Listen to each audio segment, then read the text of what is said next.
So my name is Ingrid.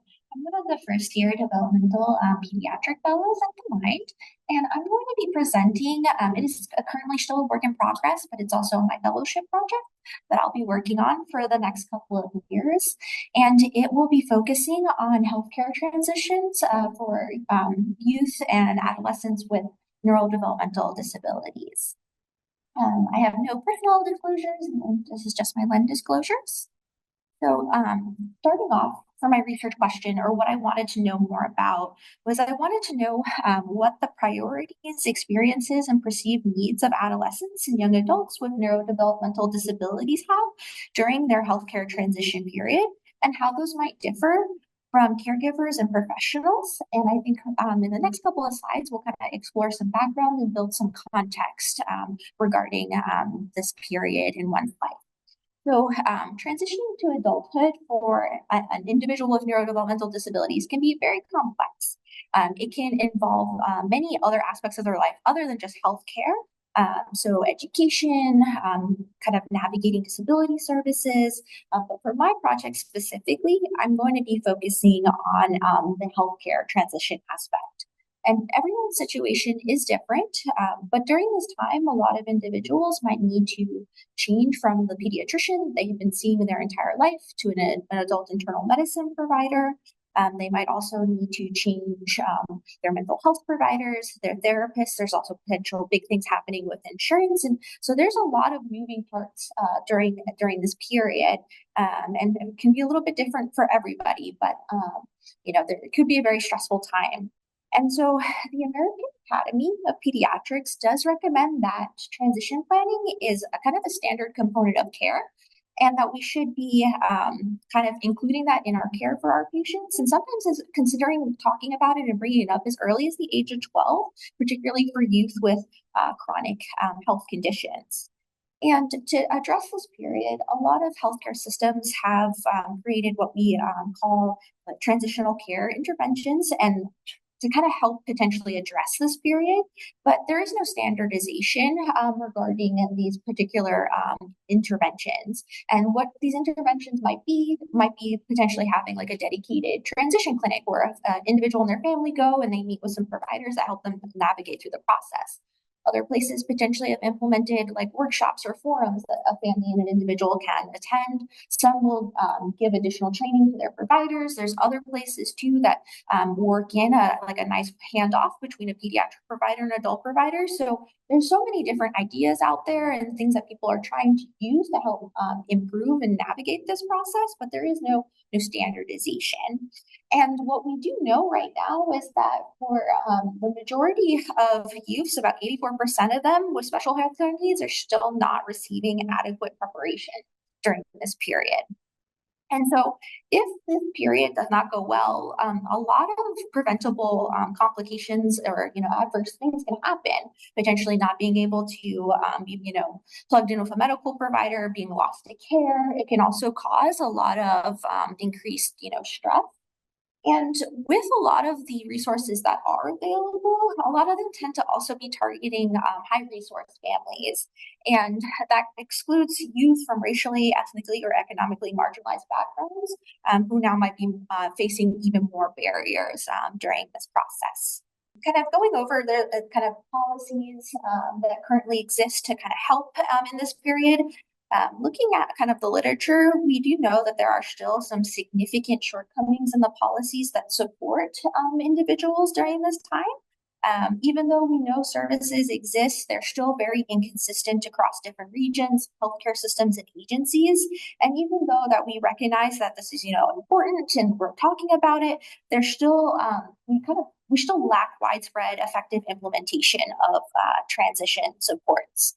And so even though these kind of interventions are being utilized, what we know right now from the current literature is that, we don't have a lot of information looking at potentially on which one of these strategies might be most effective.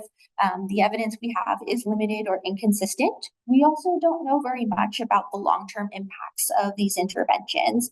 Whether an individual, if they participate in a transition club, dedicated clinic, do they, have better outcomes, or if they attend a certain type of workshop, what impacts that has on their life. And so Also, another important part when we kind of look at the literature regarding this topic is that the voices that tend to be represented in the studies tend to be the professionals or the kind of the caregiver providers, and that the actual youth perspectives have been significantly underrepresented. And so with my project, the goal is hopefully that we can address this gap by focusing on the youth perspectives to better align our transition strategies that align with their perspectives and goals. And so for my hypothesis, adolescents and young adults with neurodevelopmental disabilities may have different priorities for their transition to adult healthcare compared to those identified by professionals or caregivers, potentially emphasizing autonomy and immediate needs over long-term planning and support systems. And so some of the goals and objectives of my project are going to be to identify potentially the components that, for this healthcare transition period that adolescents and young adults perceive as being important or the kind of their highest priorities, as well as their caregivers or professionals as well. And we want to include people who have recently transitioned, but also who are starting that process to kind of get a diverse range. We also want to explore those unmet needs and from a diverse population, and then take that information to either adapt current available resources to better align with their perspectives or to update and create new resources as well. And so how are we going to do this? We'll be doing a qualitative study, and so we'll be utilizing focus groups. We'll be offering these focus groups in English and in Spanish, and we'll be breaking up the groups by the individual's lived role. So having individuals who have a neurodevelopmental disability, their caregivers or professionals, so we can better understand everyone's perspective.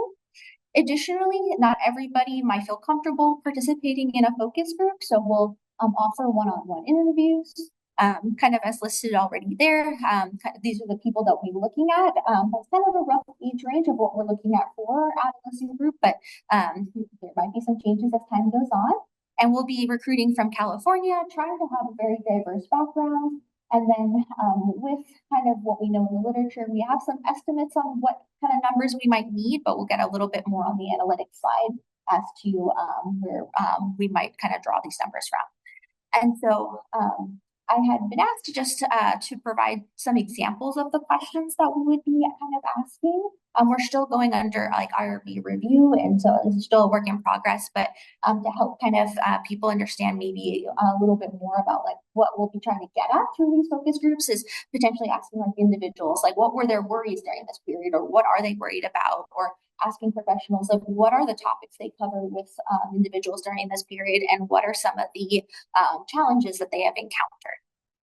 And so once we collect all the data, we'll be using thematic analysis to analyze our transcripts and trying to identify patterns and themes. We'll use a multidisciplinary team to come up with kind of these analyses and come up with a consensus process. So that way we're interpreting the data in a reliable, inclusive way.